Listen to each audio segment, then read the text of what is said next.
Buenos días. Bueno, quería agradecer la invitación online que me habéis ofrecido y disculparme por no poder estar allí, pero espero que no os aburra mucho con el vídeo que os voy a presentar sobre la mentira literaria de la escena, juegos espectaculares. En este título utilizo ese juego de espectaculares en el que utilizo los paréntesis para hablar de los juegos especulares, porque precisamente vamos a hablar de esos espejos que coloca Vargas Llosa enfrente del espectador a veces y otras veces del lector para darnos pistas sobre su literatura, sobre sus fuentes. Vamos a hablar hoy de un espectáculo que comienza en el 2005, La verdad de las mentiras, y que se ha comentado mucho sobre su em, filosofía respecto al arte de mentir, ese primer artículo que nos escribe Vargas Llosa para hablar de lo que él considera la mentira literaria, pero no se ha hablado tanto de esos cuentos que recoge y que interpreta y que a mí me parece que funcionan como espejos de la literatura que va a realizar a partir de ese momento y que lleva realizando desde el principio, ¿no? Entonces, quiero empezar con una cita precisamente del héroe discreto, de esta última novela, que al leerla pues he sentido bueno, que esta conferencia tenía sentido, ¿no? ¿No te parece un teatro, un juego, una mojiganga? No algo que ocurra de verdad en la vida real. Daba una sensación de irrealidad.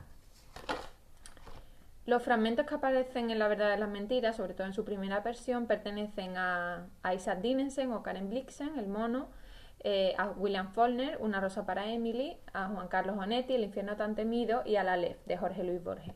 Después se van a ir acumulando otra serie de cuentos, como El Quijote, como el Diles que no me maten, de Juan Rulfo, pero estos son los que van a ser más permanentes, digamos, en los espectáculos. Cito unas palabras de Vargas Llosa que, hablando de este espectáculo, dice lo siguiente. Al principio parecía que iban a ser solo contadas y leídas, pero luego en los ensayos Joan Ollet fue esbozando pequeños episodios en los que Aitán y yo pasábamos de relatores a actores, encarnando por unos instantes a los personajes de los cuentos en ciertos diálogos o situaciones dramáticas. Este espectáculo tiene una función principal que no debe pasarse por alto, y es la ponderación de la palabra. Aun no viéndose constreñido a un guión rígido, el autor arequipeño elige deliberadamente una serie de lecturas que no serán aleatorias. La antología de cuentos que escoge posee unos protagonistas unidos por un vértice común, la posesión de una vida paralela, que emerge con fuerza en su imaginación, como fuente sustitutoria o alimentaria de la vida real. El Aleph, cuento publicado en 1945, es el ejemplo paradigmático de esa ausencia de fronteras entre lo ficticio y lo real, la idea de infinito en la biblioteca borgiana reducida a un objeto sin definición posible. En realidad creo que este cuento lo utiliza Vargas Llosa como una especie de entrada a este mundo que pretende dibujar, a este mundo que tiene mucho de metaliteratura. Y el aspecto que me ha motivado a Vargas Llosa en la elección de este panteón de cuentos trasladados a la oralidad es esta potencia irreal que disparan sus lecturas. Como dice él, los hechos son meros puntos de partida para la invención y el razonamiento. Sus personajes proceden no de la vida, sino de la literatura, ¿no? El Aleph es el compendio de esta literatura, el sótano de Carlos Argentino, donde Borges siente infinita veneración, infinita lástima. La literatura de Borges actúa como pórtico, pero pronto pasamos al infierno tan temido de Juan Carlos Onetti, donde se explora la condición humana, el amor como ritual, que también aparece en el Aleph gracias al personaje de Beatriz Viterbo, y del sentido de irrealidad que embarga al individuo. Ya sabemos que en este cuento vamos a encontrar la narración de un personaje, Riso, que es un periodista que recibe diariamente fotografías de Gracia César, su mujer, posando, haciendo el amor con supuestos amantes. Estas fotografías van a causar un terrible amargor en la vida de Riso, porque además van a ser entregadas a personas de su alrededor, compañeros de trabajo, a su hija, a su suegra, y van a constituir una especie de irrealidad también, porque su vida de repente se convierte en una especie de teatro en el que las fotografías acaban teniendo más realidad que su propia vida. De hecho, también tenemos que decir que Gracia César, su mujer, es actriz y actúa en un lugar llamado El Sótano, donde día tras día se pone en la piel de un personaje eterno en el escenario. Esta fe de absoluto que implica su papel como actriz se ejemplifica cada día en el escenario, ya que tal y como explica Albert Camus, el actor ilustra entonces abundantemente todos los meses y todos los días esa verdad tan fecunda de que no hay frontera entre lo que el hombre es y lo que el hombre quiere ser. La fotografía y la recepción de los personajes, la recepción de otros personajes de esta fotografía se convierte finalmente en una especie de atrecho, y ellos son los protagonistas de esta obra que han decidido representar. La ostentación pública es el castigo de este periodista, pero también su irresistible atracción. Como el ser humano que se dirige al teatro en ocasiones para sufrir, alentado por una recompensa de esa catarsis, ya que finalmente Riso acaba viendo incluso una declaración de amor en esta continua recepción de fotografía y en este escenario que se monta finalmente su mujer para su sed de venganza. Esto nos recuerda también al héroe discreto por toda esa tentación pública que acaba viviendo tanto Felicito Gianaqué como Rigoberto, y que también aparece ese sortilegio del alma encadenada, ¿no? Porque también aparecen todas las mentiras que llevaba la doble vida de Felicito Gianaqué en este caso, con lo cual vemos otra vez una especie de vínculo, ¿no?, con esta última obra. También vemos esa constelación de datos escondidos que atrae Vargas Llosa, y este acto vengativo, acompañado del ritual de la fotografía, Riso lo sitúa en el plano mágico, ya que todo el diálogo y la comunicación entre los dos protagonistas es imaginada por ambos, proyectada por ambos en un aquí y ahora que no es el de la realidad efectiva. Entonces, nos vamos al mundo racional de las ideas, pero también nos vamos al mundo del espectáculo, al mundo de la carnalidad de las ideas, ya que en un escenario se va a representar la máxima potencia de todo aquello que, como dice Vargas Llosa, podría suceder creemos que solo sucede en una tragedia griega. Sin embargo, los personajes de Riso y Gracia César, como él explica también en este ensayo que hace sobre Juan Carlos Genetti, son personajes cotidianos y personajes que pertenecen a una realidad bastante mediocre. Entonces cito las palabras que dice Vargas Llosa sobre su transformación en su papel de actor, ¿no?, respecto a la literatura. Al escribir me muevo en un mundo racional de ideas. Lo intuitivo es instintivo y por lo tanto pasa a segundo plano. En una obra de teatro o en un espectáculo hay un elemento espontáneo de intuición y emoción que juega un papel hegemónico. Prevalece la personalidad creativa. Es difícil medir cómo juega lo racional. Lo hace de modo distinto. Al contar un cuento, desde dentro uno se despersonaliza. Es un fenómeno muy interesante, fascinante. El autor vive la ficción a flor de piel y utiliza su fuerza más instintiva, que también nos ayuda a entender cómo a partir también del año 2005 empieza a trabajar con lo que él considera los ingredientes de una novela en su nivel más instintivo, como es el melodrama, la dosis de truculencia, de violencia, ¿no?, y que en esta última novela, e incluso también en Las travesuras de la niña mala, pues aparece con muchísima más fuerza. Otra de los cuentos que aparecen es Una rosa para Emily, de William Faulkner. Esta historia, publicada por el autor norteamericano en el año 1931, que nos conduce a principios del siglo XX al pueblo de Jefferson, capital del condado inventado por William Faulkner, Yoknapatawpha. Y el comienzo del cuento empieza con la muerte de la señorita Emily Grierson, símbolo de una tradición, un deber, una devoción, una suerte de obligación hereditaria que el pueblo había asumido. Una retrospectiva va dibujando el huraño carácter de esta mujer, representante de una época pasada que se basa en unos privilegios de una clase que normalmente se conservaban más allá de la muerte.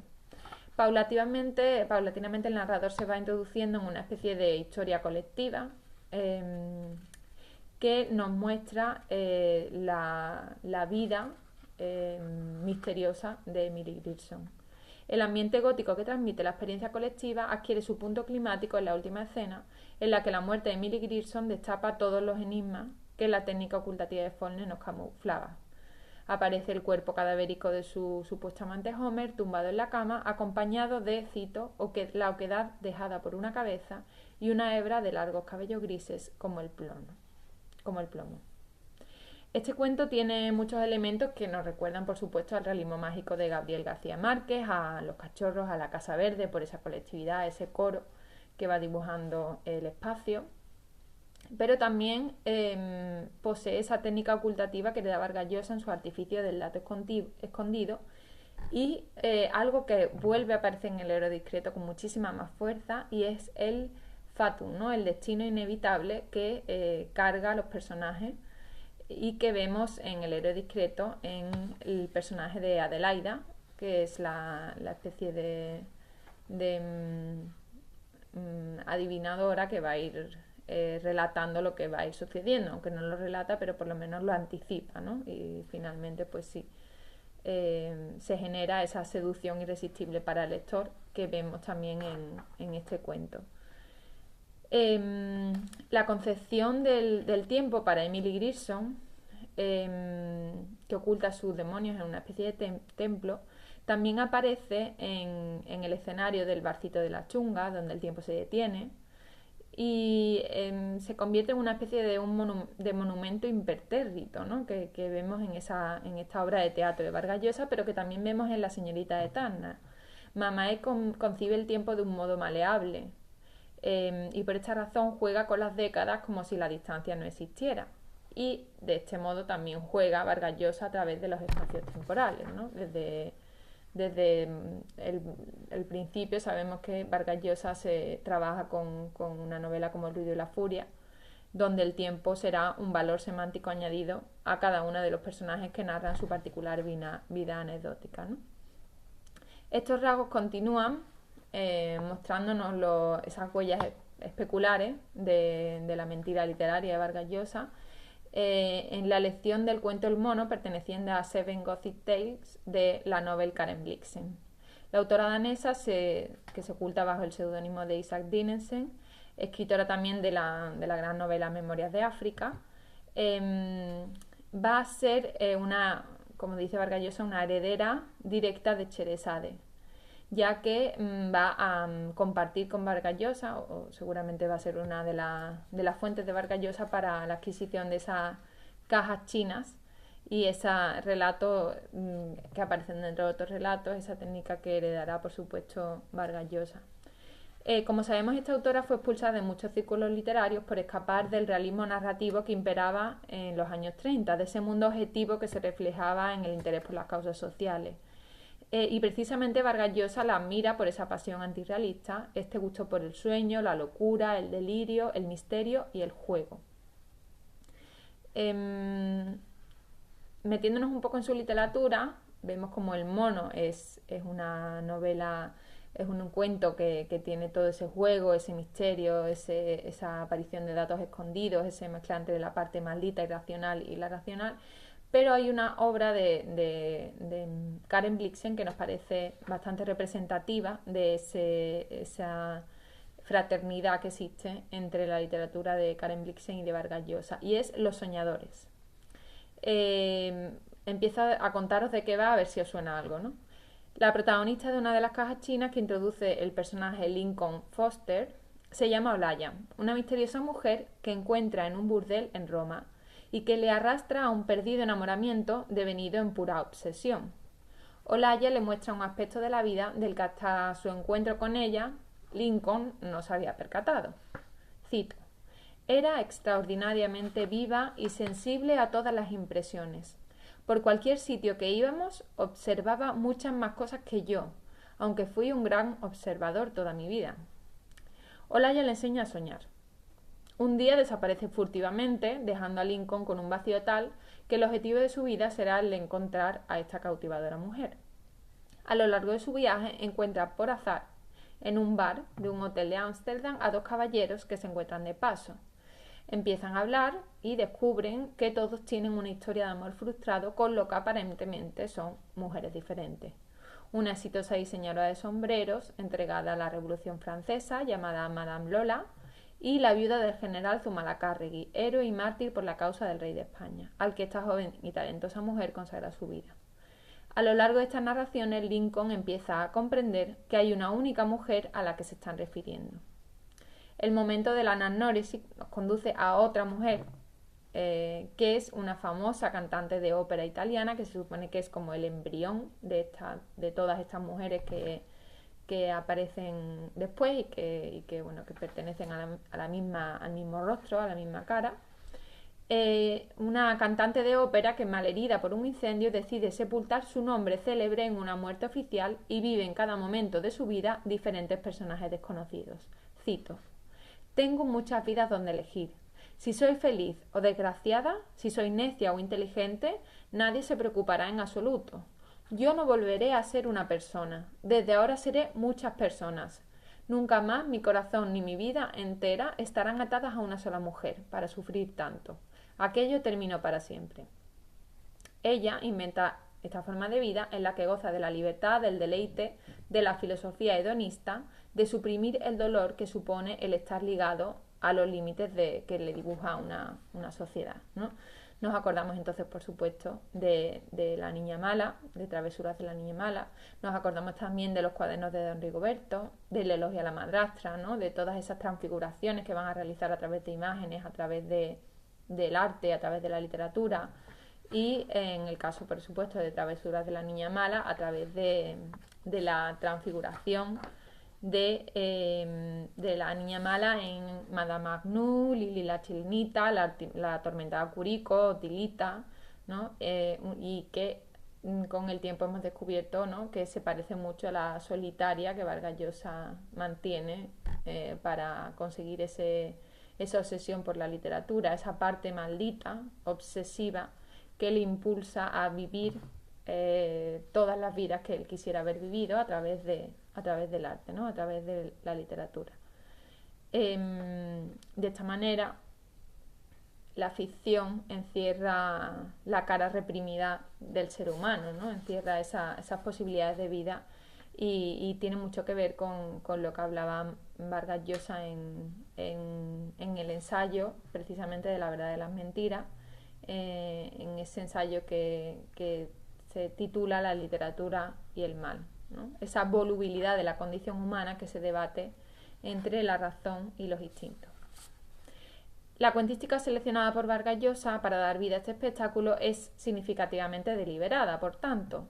Se dan en estas obras de arte la irrealidad, la truculencia, el melodrama, ingredientes que el autor expone para que una novela pueda seducir, entretener y encantar. Coinciden también estos cuentos en la consideración de la forja del destino como un fatum inevitable, con ese aspecto entre folletinesco y paródico del que ninguno se salva. Aluden a la imposibilidad de controlar cada uno de los vectores de la realidad del ser humano, a la causalidad inevitable del transcurso de las cosas que deja ciertamente impasible a Borges, impactado al pueblo de Jefferson, o desfigurada a la anciana priora de Closter Stevenson en el cuento El mono de Karen Blixen. Como sabiamente nos muestra el autor, contar cuentos es lo que distingue a estos dos géneros.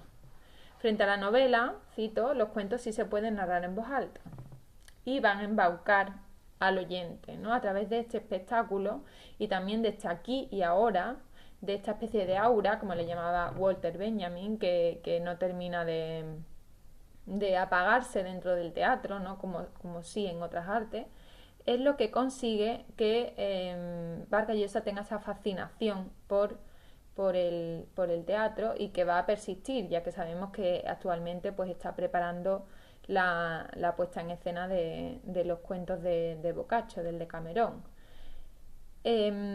Curiosamente sabemos que Karen Blixen también actuó como contadora de cuentos tanto en Dinamarca como en África Oriental. Ofrecía a los niños y a los trabajadores de su plantación, a sus contertulios, reuniones sociales Y Vargas Llosa dice lo siguiente para definir la acción que hacía Karen Blixen, ¿no? Cito: la verdad de la ficción era la mentira, una mentira explícita, tan diestramente fabricada, tan exótica y preciosa, tan desmedida y atractiva, que resultaba preferible a la verdad. No temas lo absurdo, no rehuyas lo fantástico. Podría ser la divisa del arte de Isaac Dinesen, pero delimitando la noción de lo fantástico a lo que por desmesura y extravagancia difícilmente encaja en nuestra concepción de lo real, y excluyendo la vertiente sobrenatural de lo fantástico, pues en estos relatos, aunque resucite un muerto y abandone el infierno para venir a cenar con sus dos hermanas, la fantasía, pese a sus excesos, tiene siempre una raíz en el mundo real, como ocurre con las representaciones teatrales o con los circos. Estos géneros se mezclan, por tanto, en la obra vargallosiana, donde a veces nos da la impresión de que estamos viendo una película o caemos en la tentación de leer en alto alguna de sus novelas por la precipitación de sus diálogos, o en algunos momentos de sus obras teatrales, como en La señorita de Tacna, nos damos la impresión de que nos están contando un cuento. La chunga parte del cuento de la desaparición de Merche, y las cajas chinas pueblan el escenario de Al pie del Támesis, donde Chispa precisamente irradia con sus palabras un sinfín de escenas, un sinfín de cuentos que se va imaginando. Con lo cual, esta es la hermosa mentira literaria y esas huellas que nos deja Vargas Llosa en sus espectáculos y que debemos empezar a investigar para descubrir pues otros maravillosos autores que nos regala el Nobel peruano. Bueno, muchas gracias, y si hay alguna pregunta espero que Agustín, por supuesto, con su amabilidad, me las haga llegar, y que él sabrá que yo, por supuesto, también voy a contestarlas sin ningún problema.